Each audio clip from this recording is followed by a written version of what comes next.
Hello, everybody. Welcome to the Real Sports Scope on this 18th day of June. Got the Mad New Yorker backstage. The New York Knicks celebrate their championship today in the Big Apple there with the parade. And I asked the Mad New Yorker his thoughts on that championship. Where would a guy like Jalen Brunson rank in the as far as the all-time Knicks and perhaps all-time New York players? Also, can this team repeat, folks? We'll talk about that. Brandon Sorsby decided to go with all the hassle, end up declaring for the NFL supplemental draft. And Joe Burrow said this is his most talented team since the LSU Tigers.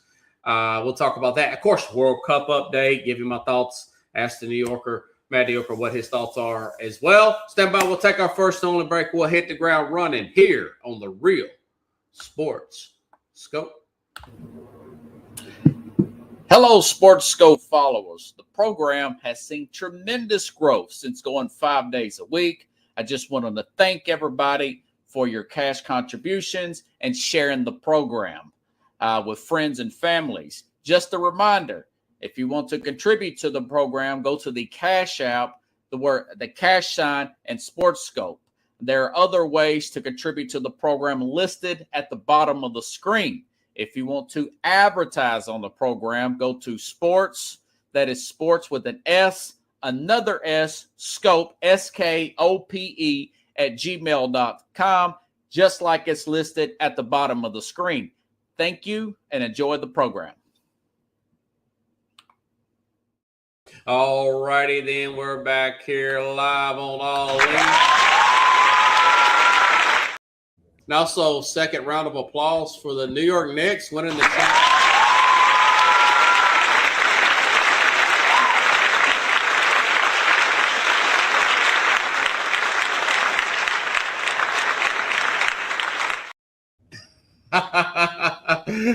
You know something? All the way up till Saturday, late Saturday night, watching that game, in the back of my mind, let me ask you this too, but in the back of my mind, I thought there's still a chance they can blow this game. Not only blow this game, there's still a chance they can blow this series. Were you having those thoughts Saturday night? Not just about the game, but the whole series, Mad New Yorker. Yeah, so my prediction was 4-2 for the Spurs to win it all. Yeah, okay. So the number of games I was kind of in an area. Now, this has probably been one of the worst predictions I made. Okay. But I was using as much as being real and common sense as possible. Yep. Not to say that I didn't want the Knicks to win. It was just the way that it played out, right? Yeah. I kept saying, how does the team fall 10 plus behind and still come back up to win games? You can't win that way. And I was wrong.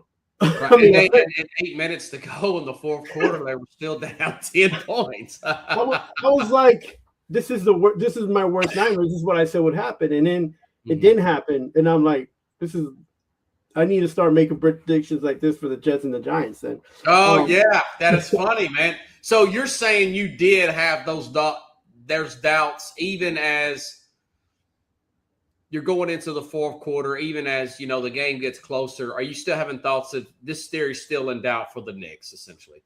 Yeah. Okay. I was, when I looked at this team, I felt like they did enough for themselves to win the tournament game that they won. And I was like, that's good. I mean, they fired Thibodeau. They got a new coach, and they figured out how to win a playoff type of game and series, and they won that cup. But then I was like, been thinking the playoffs, they kept doing the same thing. They kept going down by 10, like missing threes, and I'm like, oh, they're not gonna, this is not a team. But they just kept finding a way to get back into the game and go and make those 2 or 3 points extra, or get those 2 fouls that they need, get the foul shots, and win games. And I was like, I didn't think it was a winning formula that could work, but it for them it worked. And kudos to them for just being persevering and not quitting. And you're not going to see a team like this again. Like not that would go down 10 to 20 points and come back up and still win games. I just don't think that's a winning formula, and that's something that many teams can do, to be honest with you. Yeah. Did you see any of the parade? I know it was so hard to get in there, right? So I was in my head, and I told my wife, like, I'm thinking about maybe going to parade, but then, I'm an older person. I'm like, I don't know if I want to deal with shenanigans of people, and and what can happen. And so I'm turning on, like, I'm watching the parade, and I turn to the news, to see what's going on, to see what else, if they have anything on the parade. And they said there was like almost 2,500 people that got sectioned off because they was no room for them to be at the parade. And I'm just max thinking, capacity. Yeah, and I'm thinking, and then this lady's like, we can't be having this. A cop lady was like, we can't be having this. You see, I told him this was going to happen. And I was like, I think everybody in New York knew that if you wasn't going to get there early, you wasn't going to be in it to see it. So, I decided not to go. I'm a little bit older. I didn't want to get hit in the side of my face with an elbow or somebody falling on me because it was on some kind of catwalk or some kind of like, they had the construction covers, like, and people were like, they were all over the place, man. And it was, I feel like there was so many people out to this parade that even the rats stayed in. They was just like, forget it. We're not going to find room to get any food. So, I didn't. I saw a parade on the TV screen, safe and sound, and I was feeling myself like, I was excited and happy for them, and and it's just that was, I feel like, the best way for me, for where I'm at in my my age and in my fandom and all that, to be acceptable. It was a lot of fun, but energy draining. When I went, I was 18. Even though the Titans lost the Super Bowl, I did go to the parade here. Technically, I cut class to go midway through, and some friends of mine from high school. But I went to the parade for the Titans back in January of might have been early February of 2000. Yeah, February 2000. Cold day. And our parade was bigger than the Rams, who won the Super Bowl. So I was really happy for the Knicks. I saw some of the clips. I know some people got out of line. It's a lot of people. It's expected. But I heard Alicia Keys. She did a great live version of New York. I think that's New York State of Mind. I think that's the lyric to that. It was good. I heard the mayor. I heard the owner, James Dolan.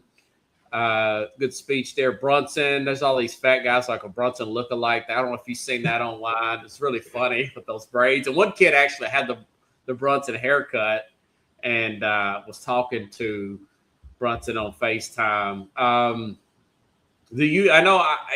want everybody to celebrate this.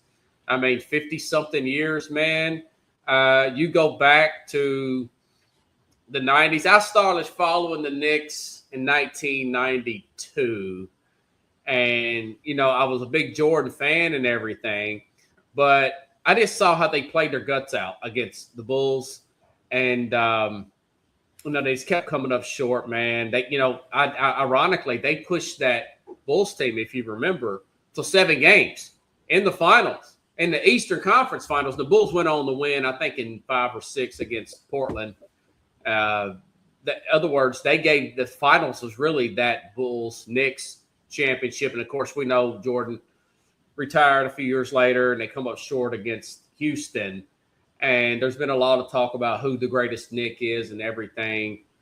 But let me ask you this. Do you think this team is capable of repeating? I know guys like Mitchell Robertson's up for free agency, and, of course, Shamet, who is a sharpshooter.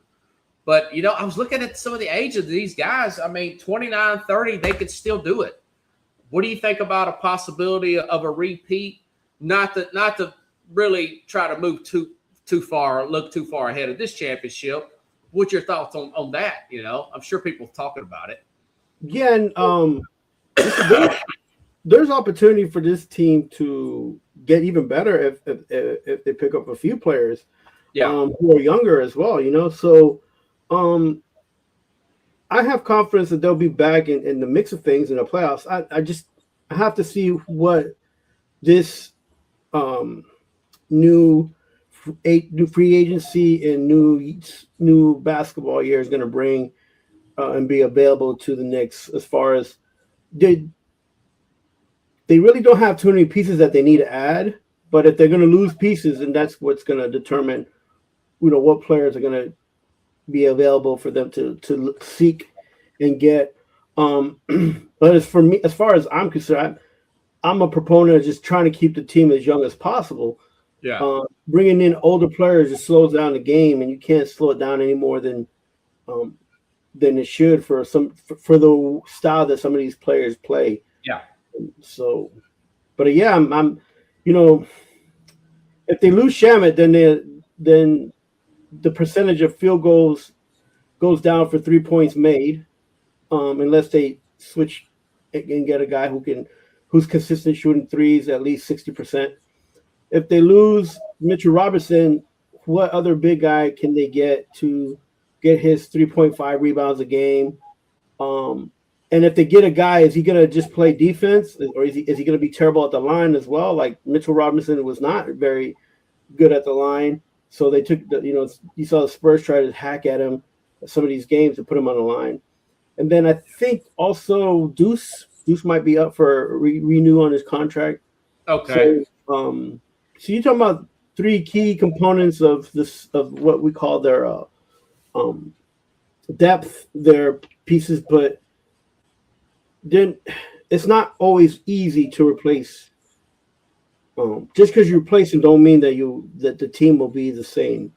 So yeah, that's one. I think we've had 8 different winners now, 8 years in a row. So right. Recent history is not on the side of the Knicks. The Spurs will be back. Don't you think the Spurs? I mean, as young as they are, I wouldn't be surprised the Spurs didn't win it next year, right? Yeah, and now look, that division that conference is going to be different too. You have Dallas with this kid. Everybody's hoping that he's going to be good. Flag, yeah, that might be a few years though. Nobody knows yet who they're going to surround him with, to make that team better and try to be competitive. And then, they got that whole division. The Western side is going to be different. Golden State's going to be different, right? So, So is Sacramento. Sacramento. Well, they're rebuilding.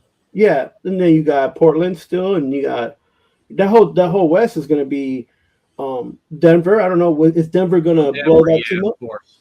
Are they going to blow that team up, or are they going to strengthen, make it stronger? I don't know. Questions will be answered here shortly. The draft will be next week. Right. That'll be one of the topics I'm sure we'll get into next Thursday. I think the draft's Tuesday. So, or maybe, I think the draft may be a week from tonight. Hold on, let me double check. I know it's next week. So it's never a dull moment, right? In the sports world, man.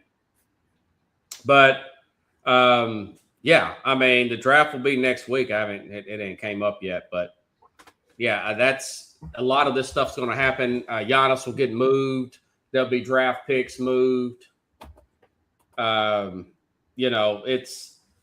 going to be interesting to see how that plays out because there's going to be draft picks moved for a guy like Giannis. I'm sure Giannis is going to be moved. I'm almost guarantee it. It'll be Tuesday. Yes. So we'll definitely be able to get be able to establish a show talking about this draft, which is supposed to be the best, some have said, in 30 years, most talented draft in 30 years. So that's interesting. And I was looking at some of the ages of the players.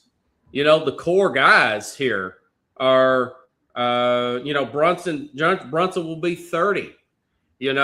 Towns will be 31, still in their prime. OG Anunoby, 29. Josh Hart, 31. Bridges, 31. So they're still in their prime ages where they're still have the athletic ability, and we already know they got the smarts there. I wouldn't be surprised. At least they get back to the finals. It would be really special if they can go back to back, man. and they don't Yeah. look like a flash in the pan, which I don't think they ever flash. Right. No, and the fans, forget it. The fans are behind them no matter what happens. Oh, yeah. So this one will never be forgotten. There'll be documentaries. Ben Stiller's involved in a documentary, folks. Yeah. I read that. Did you hear about that? Yeah, and also not just that, but Spike Lee worked on something.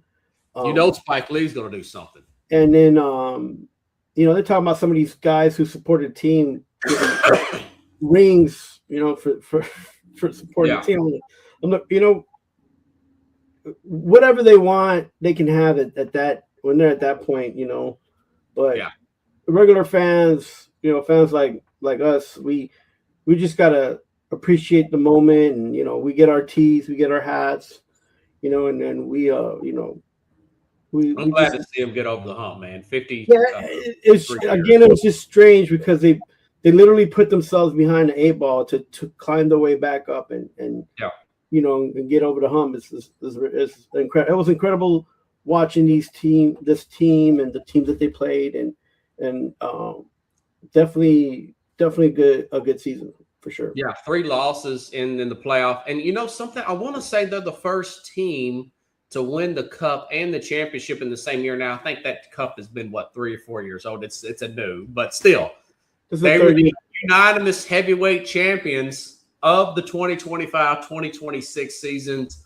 No team has ever that started off as a 3 seed or lower had a better record in the playoffs than this New York Knicks team. That Rockets team was a 5 seed in '94, won the championship. They had like 5 or 6 losses in the playoff that year. So this is one of the best teams in playoff history. Now, there's other teams that had 1 and 2 losses. The Lakers in 2000, the Warriors. I want to say the Bulls, but this was still a very good team, especially for a 3 seed per se. One of the better playoff runs ever. Yeah, and as much of a fan, and I appreciate this, I'm not gonna look away from this was a hard fought series. Yeah, all the games were close. It's not that the Knicks airtight games, 1 tip in, 1 game.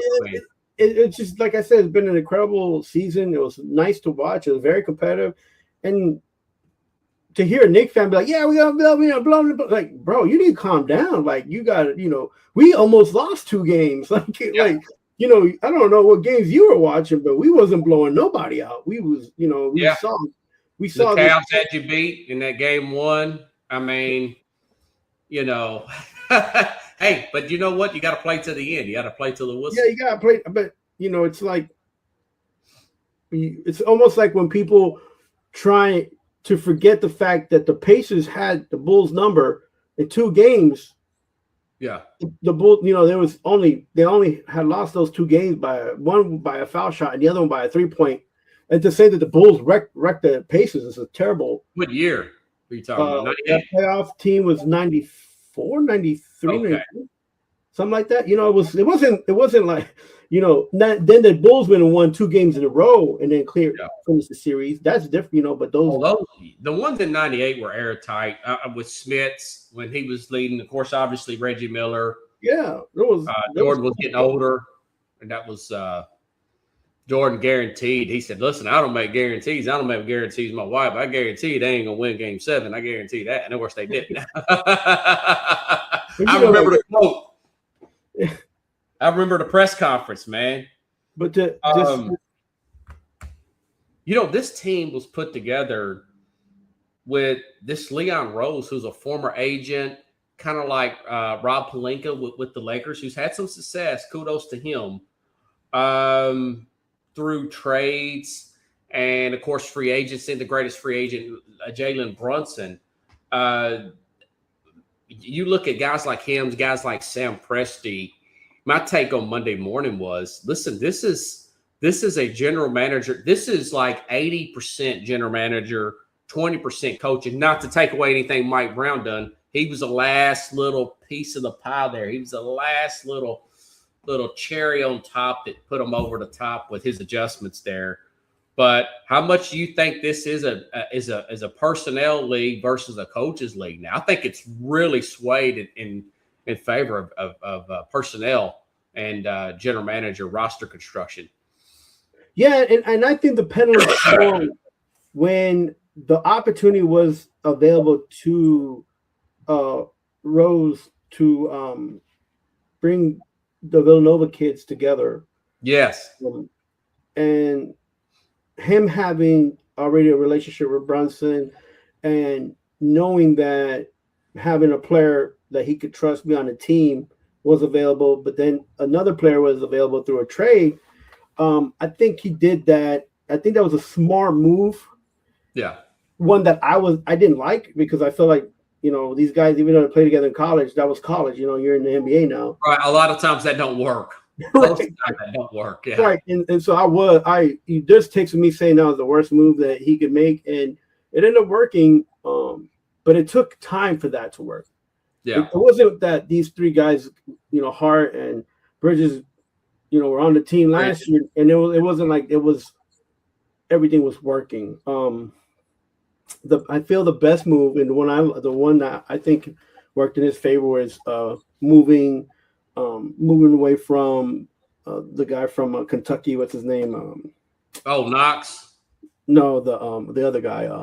I can't remember now. Yeah, with the R.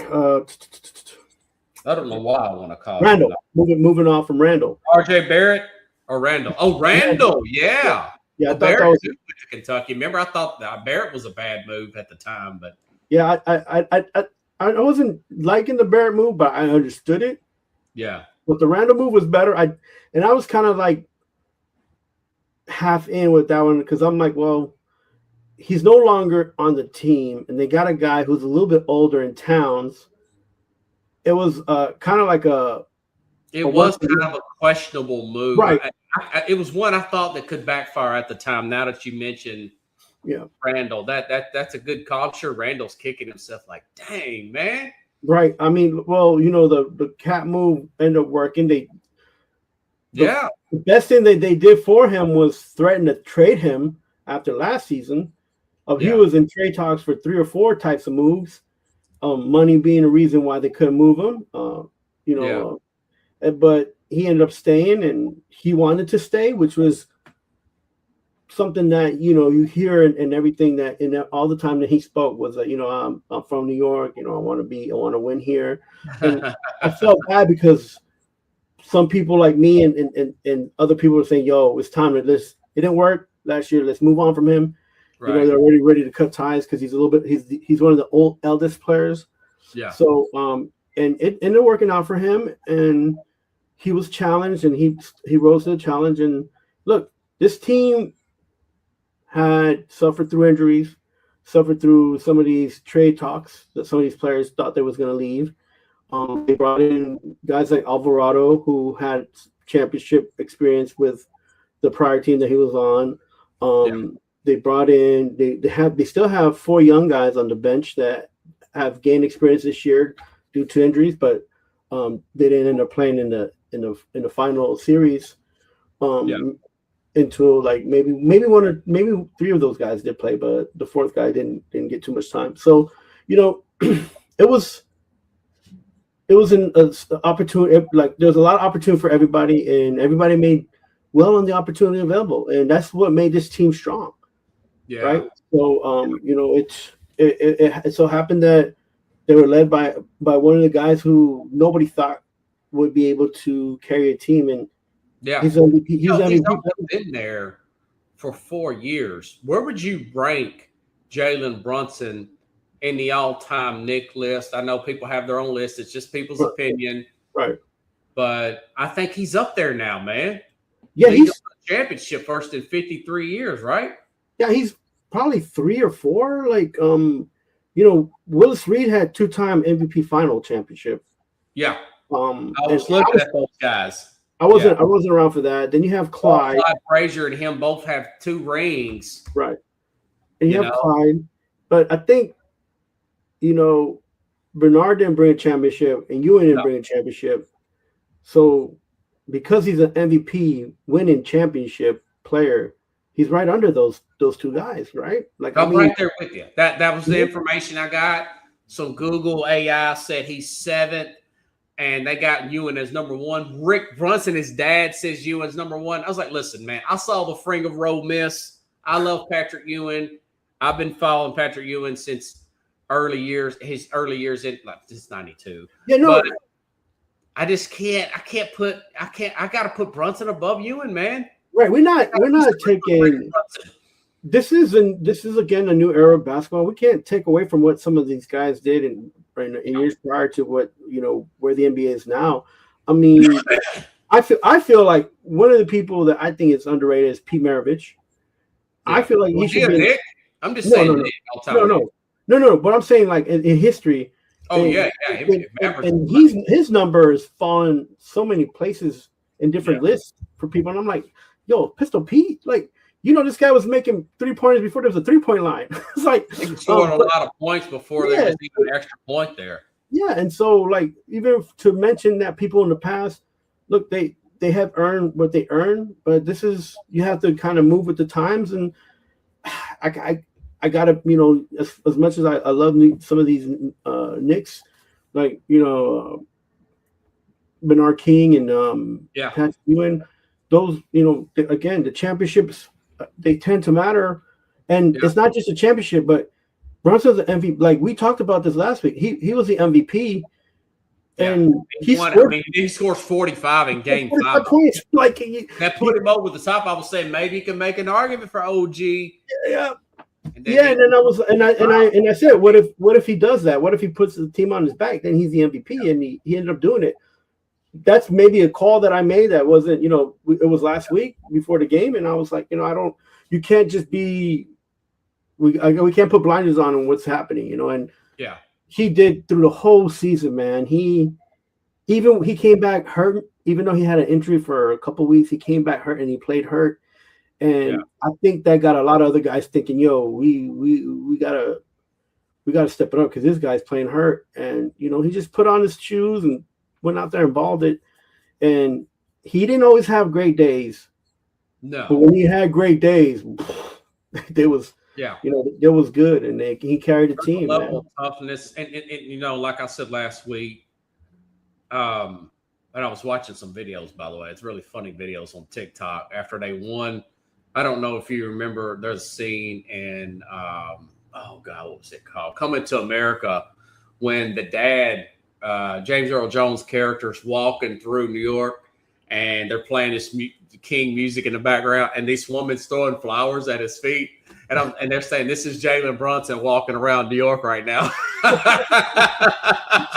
Look, I mean, he took $100 million pay cut and made this happen. I mean, this guy did the dividends for that pay cut. It's going to pay off the rest of his life. Don't you think so?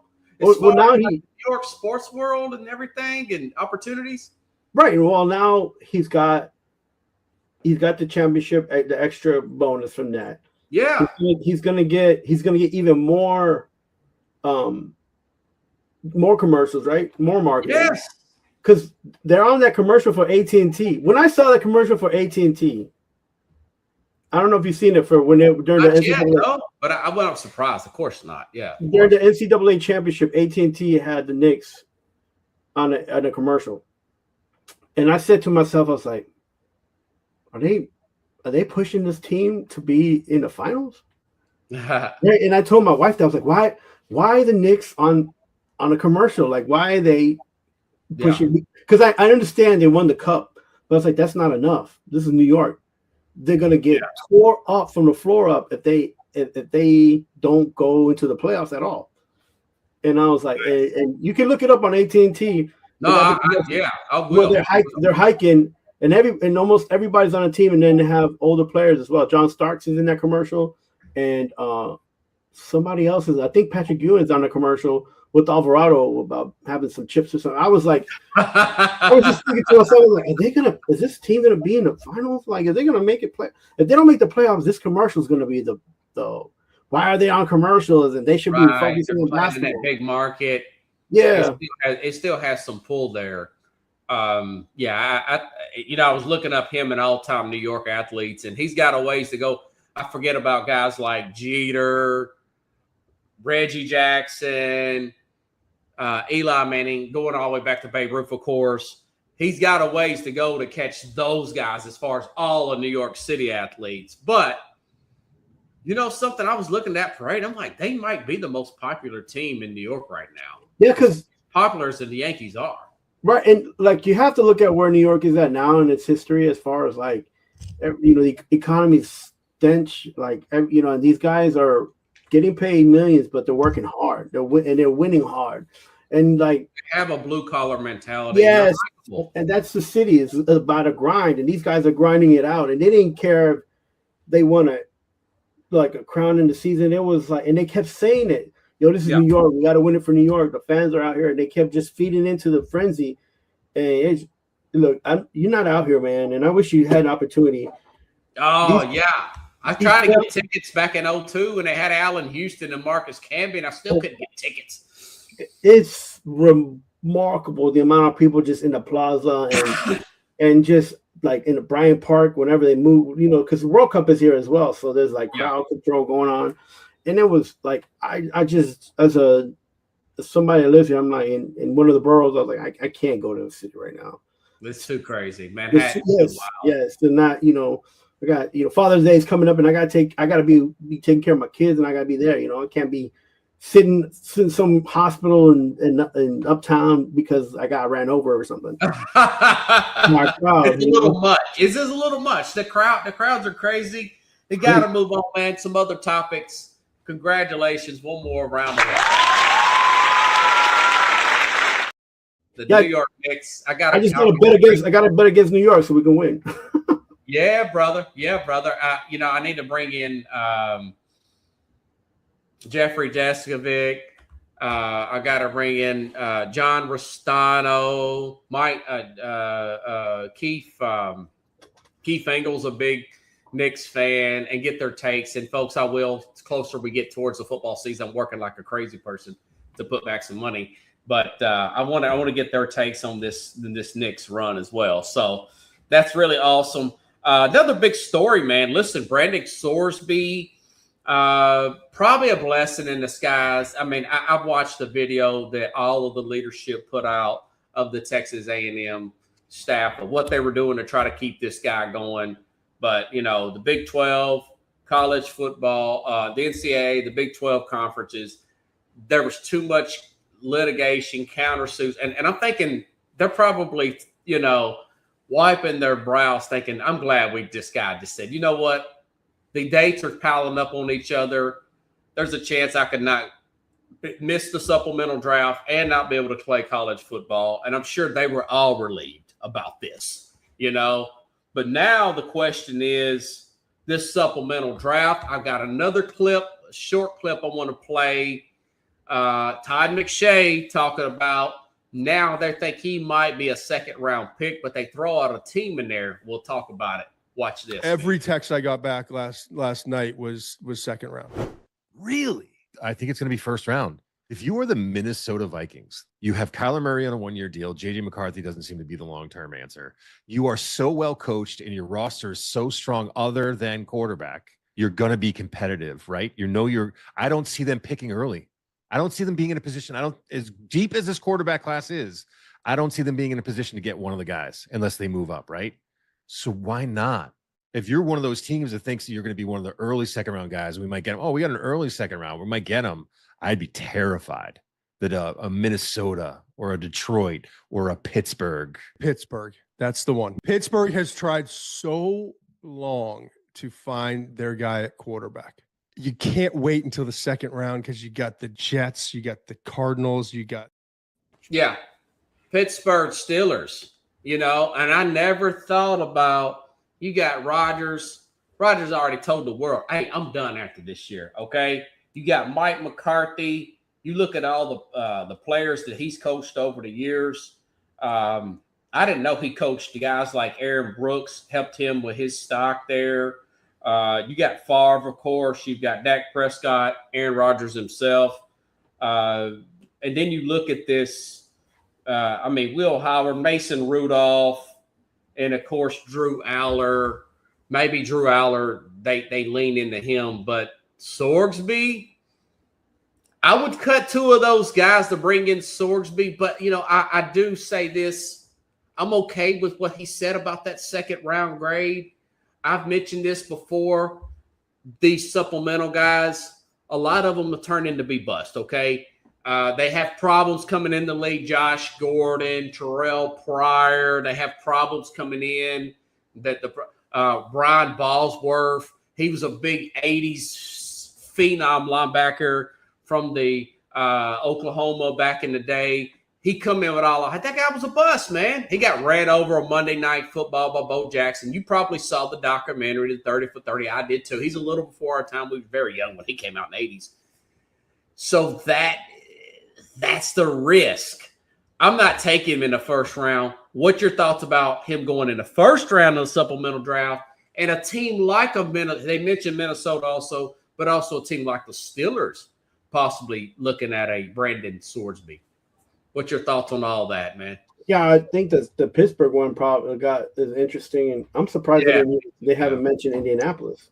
Because if I'm Indy, I'm riding that way. Yeah, that's a good one. Yeah. So that division right there, Daniel Jones and his injury problems. Yeah. So I would definitely be on the on the lookout for trying to get an opportunity to pick him up.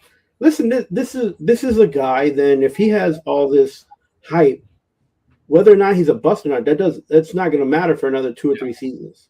What matters is in the moment whether he's going to get picked up. If a team is willing to take that waiver on him, that's the biggest thing. And a lot of these teams that we mentioned don't care about what happens. They care what happened in the past. They care about what's going to happen, and so they're going to be in the mix. There will be a team, maybe not even mentioned, that will pick him up. What if Arizona picks him up? I mean, Arizona would be the number one. They really don't have anybody. You know? So, they drafted the guy out of Miami, who's also a little bit of a head case. But they would be one of them possibly. Yeah, I can see even a team like the Miami Dolphins, taking. Even though they did get Malik Willis, that would be interesting. Well, that would really throw a dent and stuff, wouldn't it? Well, Carson Beck is who I'm thinking about. Jacoby Brissett's a temporary guy. Gardner Minshew's a career backup, and some guy named Keelan Slowless, which the guy. And there's one guy there that we haven't mentioned, and there's a guy there that's looking for a new contract in Dallas. You don't think that Jerry Jones would be like, look, we know this kid. Oh, he's been mentioned. Yeah, Dak. He's from Texas, he can, Dak is he's making a lot of money and he's getting towards the end there. Yeah, possibly. That would be it. Well, that would be. Whew. Now I don't think this is going to happen until July, so we've got some time to stew that one over. But still, it's going to be interesting to see where he'll get drafted. Yeah. I just don't know where and what round. I'm thinking probably third, but he could go second, and I would be surprised if he goes first. Yeah, and here's another thing, Robert. A lot of times we talk about some of these players in the supplemental draft or even in regular draft, and we say, oh, that's a second rounder, third rounder. And all of a sudden they get drafted in the first round because they throw out those little things out there for other teams to start worrying about it to try to get you up. Yeah, just to try to get you off the smell of the trekking them. So, if he ends up in Dallas, is anybody going to be surprised? Not really. Not with Jerry Jones. It's hard to see what he's going to do now. That's what I'm saying. So Chris Carter also got drafted in the supplemental draft. He's a Hall of Famer, but he had some problems. Remember, he didn't stay with the Eagles. He had some alcohol problems. That's his words, not mine. Right. And then when he went to Minnesota, life turned around, became a Hall of Famer alongside Randy Moss there. So yeah, I think the two teams for me, the way I've seen the draft, the way it passed, and the way that some of these coaches think, I feel like Indianapolis and Dallas are the two teams that will be in a hunt to try to get Swordsby. But that's the Colts would be a good one. I didn't even think about. That's my take. Yeah, that would be interesting.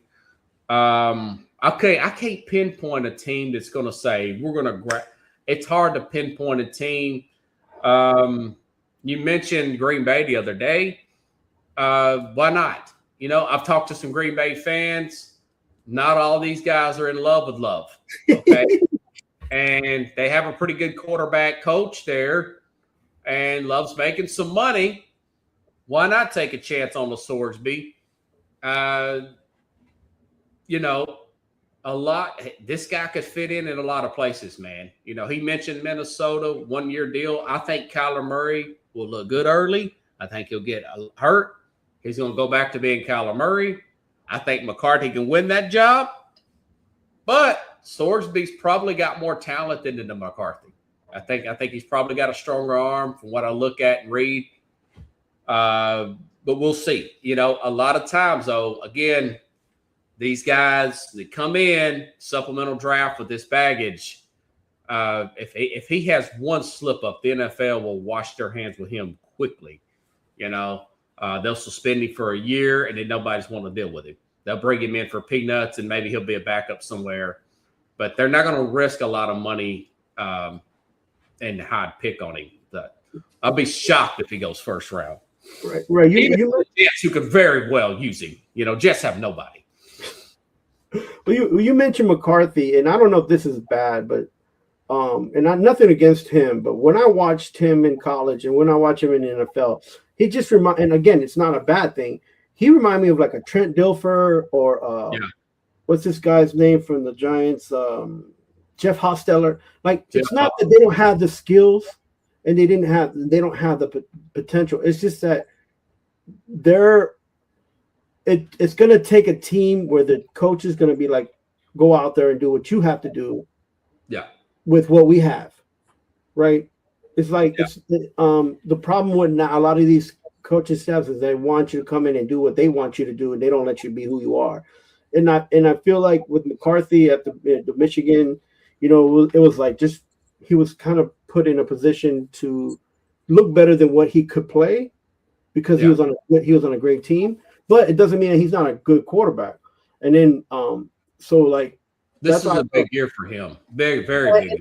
And if he ends up being a backup and then starting again, that's okay. He could literally be like the quarterback from the Seattle Seahawks at the Jets. Darnold. Like Darnold, who kind of slipped between the cracks too. Yeah, he just kind of he wasn't in a good system. He just played back up. Eventually, he got an opportunity to play, and he worked his way back up to starting. And his skills are better. He's more confident. I feel like that's what McCarthy's going to be. I was if you see the talks that we had for the draft when he was drafted,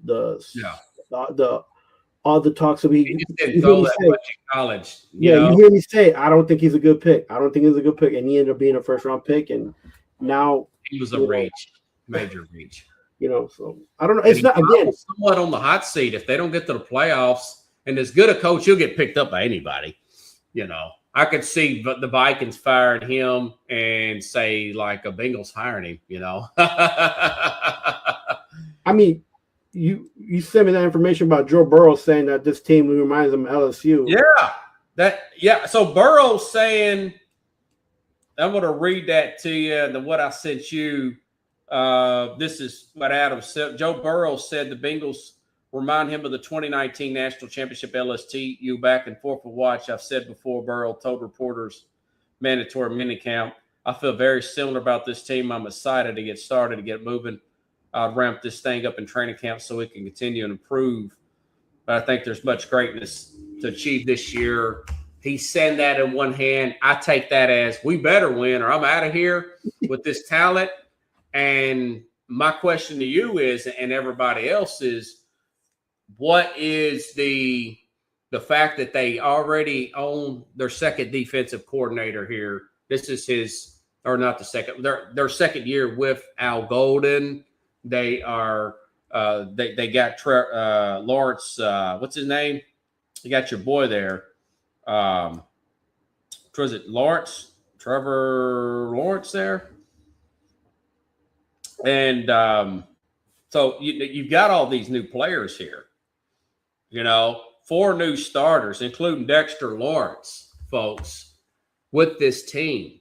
I mean, they are going to be able to looks like Carlos is paused up.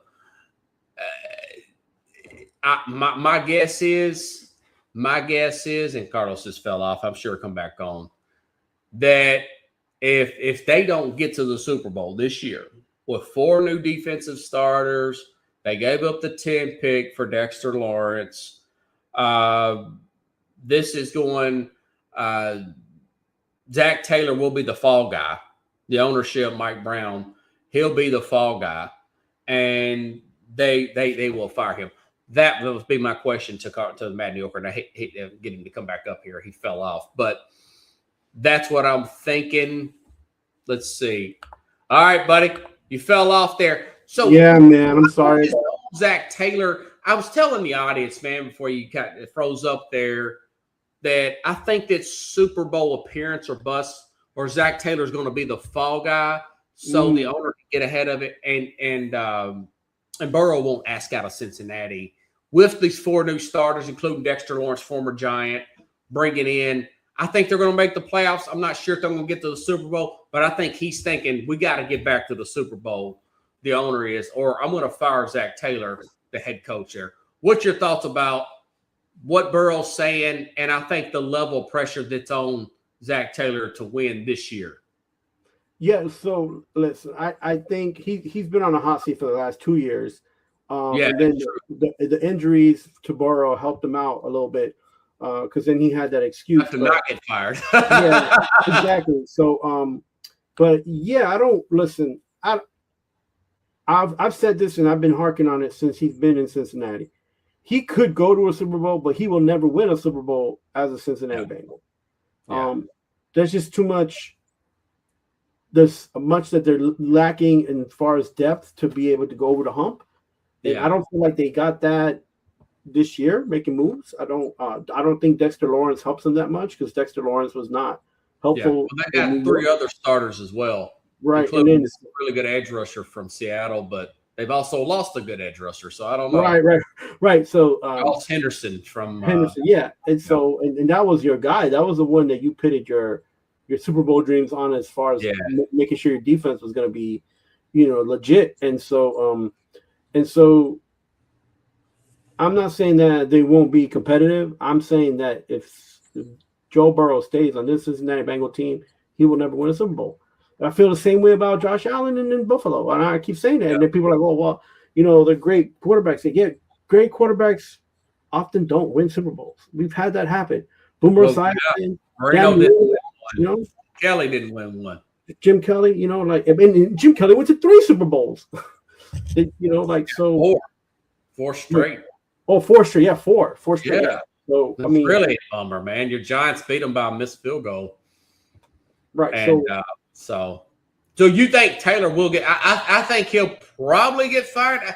I'm leaning maybe the Chargers knock them out to get to the Super Bowl. I haven't broke the season down yet, but I think the Chargers are going to be really good this year in the AFC, and I think this Bengal team is going to be very good. I could see them getting to the AFC Championship game. I think they're going to be very good this year, the Bengals. But like you said, I think they're probably going to lap that. I feel like most people want to see Mahomes and Burrow duke it out rather than see Burrow and Allen duke it out because it's, And of course, Buffalo will be good, but I don't know. I don't know. I don't know roster wise if they've done enough. Although they did that, DJ Moore, but they needed defense. They didn't need. They Moore's going to help.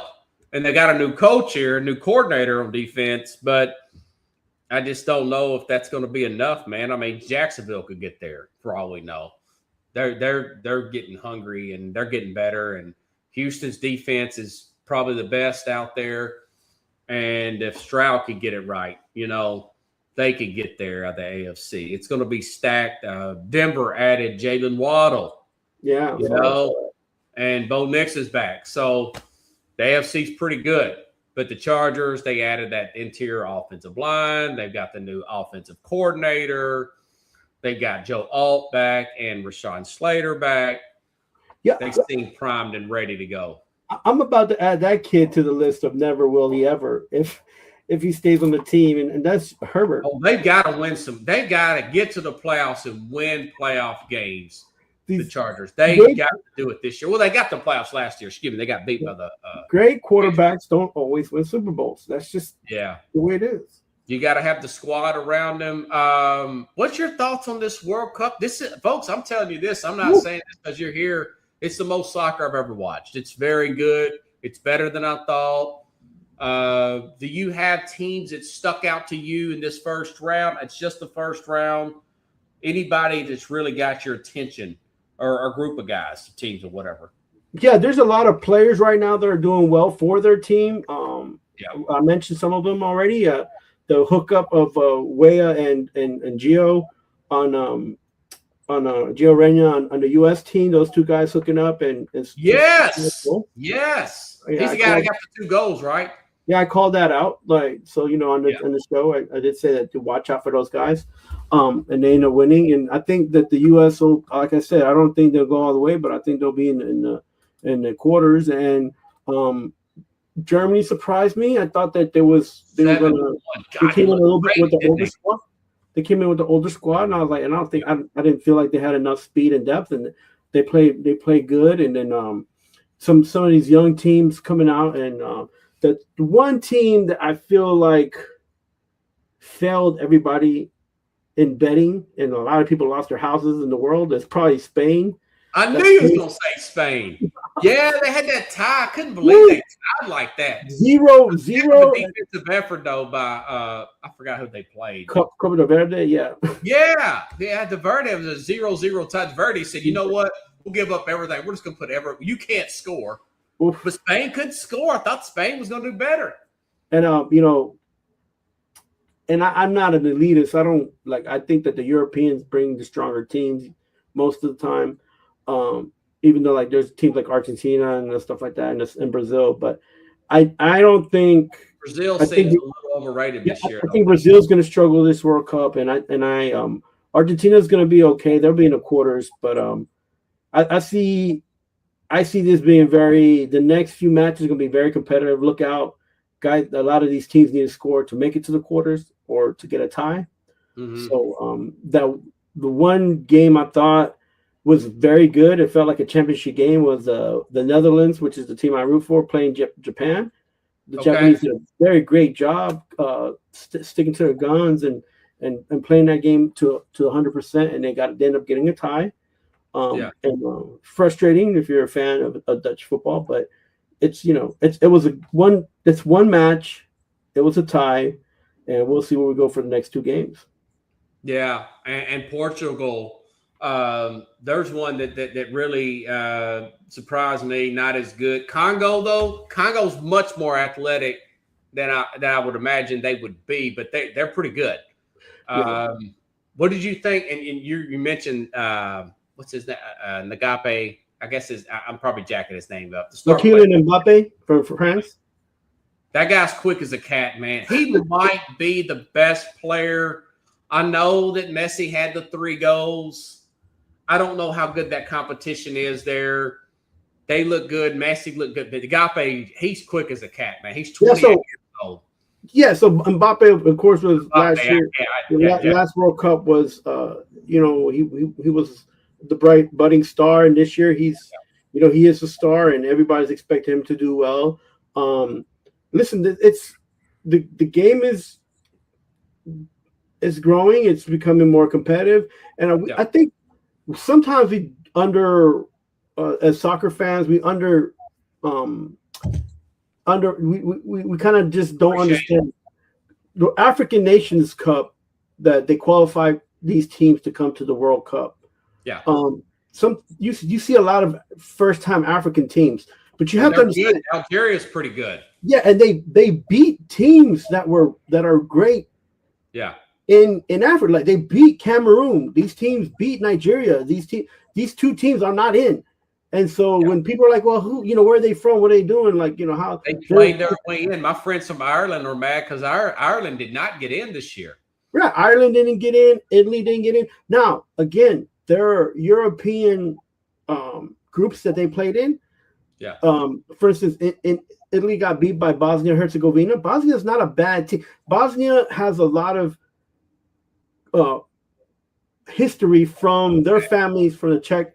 That was the Yugoslavia Czechoslovakia area that got broken up into different countries. So they have a lot of roots in soccer anyway. They've always had different styles of soccer that those countries play, and so now they're a smaller country, but it doesn't mean that they're just developing, but it doesn't mean that they're soccer. Soccer is something that they've always played. So when they're like, oh well, Italy didn't make it, it's like because this team beat them. So and it happens.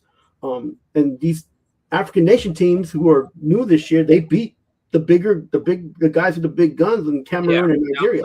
I'm impressed with every one of those African teams. Yeah, this one is gonna be ultra competitive, ultra fun. You guys keep watching. It's gonna be a longer. Who do you like in the Australia USA tomorrow? I think these guys are gonna hit each other hard. They're gonna go in very aggressive, but I do see the US winning this game 2-1. That's exactly what I'm thinking. And I know that what's his name, Pulisic is a little banged up, but he's supposed to play. He's got a contusion, calf contusion. What's his name? Christian Pulisic, calf contusion, trending towards playing. They did beat Australia last year in some kind of other match last October, 2-1. By the way, I picked up some Australian guys. They're already talking trash to me on the way to the airport. I couldn't say nothing back because I didn't know enough about it. Now, hey, listen, if you guys are watching, United States are going to win that game because it's played in Seattle, and I think United States will win tomorrow. And I think, like you said, I think they'll win 2-1. I'll be disappointed if it's a tie. No, there you go. So I wouldn't bet the over. And listen, the soccer rules, they got a style of playing that they're good. They went 2-0 to start their first game, too. Yeah, they're very persistent, very, very strong group of guys, very tough. These guys go from playing rugby and Australian footy to going to play soccer. So no offense, Nigel, by the way. It's the other way around for them, So they have a culture of playing tough in the sports that they play in, and they bring it on the soccer field. And I appreciate it because I don't have to play them, but I appreciate when I see them, because they force you to play a better game, and then you're going to see it, and it might end up a tie, but I think it's going to be 2-1. And those guys are so cocky. And when I was taking them the other day, and I thought, wait a minute, is United States underdog? I had to go back and look. No, the United States is actually favored. Yeah, these guys had me convinced. It's huge, man. Some of I've been picking up a lot of international riders that are going to the games. I dropped off a guy Friday morning, and he was going to the Brazil game in MetLife last week. They tied. Yeah, Brazil's a little disappointing. I know it's still early in the game, but maybe they're living off legacy, I know they've got those titles. But, and again, kudos to Messi. Getting those 3 goals like that was – well, he makes it look easy even at 38, right? Yeah, they have the team to make him not have to work as hard. They have young guys. That's a good point. That's a very good point. He have a lot of young guys. Energy like LeBron. Yeah. They got the 3 guys in the middle that can feed him the ball, and they can move it like 100 at the speed that they need to move. And he's smart enough to make sure that those guys are fast enough and keep the flow going. And then they have the 4 guys in the back that keep him to make sure that they don't get no goals back there and help that goalkeeper keep a clean sheet. So they're not a bad team. I just think with Messi being in the mix, if he goes out, they might. It's like the LeBron thing. Did they put too much hoping that he would be on the field and not be able to play if he's not on the field? Right. That's what I feel like Argentina is like the Lakers. If Messi's not playing. That's a good analogy, man. Can they focus on the team they have and not worry about Messi? Yeah, you can see him just chilling when he don't have the ball. He's just kind of walking around like a baseball, and that's smart. He's good. He's thinking with his head, Well, so. He uses his speed when he needs to, and he uses his smarts when he needs to, and his passing ability is one of the best in the world, which has kept him where he's at. And he's a vital piece of that team, but he's so vital that I'm not sure if he's missing for any reason. If the Argentines can look forward and move forward without him. Yeah, it's interesting to see. I can't wait to this weekend. Mad New Yorker. Anything else you need to add on? How'd your kids do in the Pokemon tournament? Yeah, so they both won 2 games out of 7. Nice. Okay. Yeah, so they're He's a internationally 7-year-old, right? ranked, but I'm proud of them for sticking it out. Yeah. My little one played about 7.5 hours of Pokemon, and Wow. my older one, he played about close to almost 9.5 hours of Pokemon. So That's a lot of Pokemon. yeah, so 2 different divisions. It's a big ordeal. If anybody has the opportunity of making it to NAIC, North American International Competition for Pokemon, next year it'll be in Chicago. Yeah. So when is that going to be? That's usually the June 12th weekend. That's usually the second weekend next of June. year. Okay. Next year. Yeah. Okay. All right. Mad New Yorker and Happy Father's Day, everybody. Enjoy your weekend. Woo! All right, buddy. Have a good one. I'll see you next week. We'll talk the NBA draft. All right, everybody. You all have a good weekend. Enjoy the World Cup. And if you like the show, share the show. If you have not subscribed, please subscribe to that YouTube channel at the Real Sports Scope YouTube channel. Have a good night, everybody.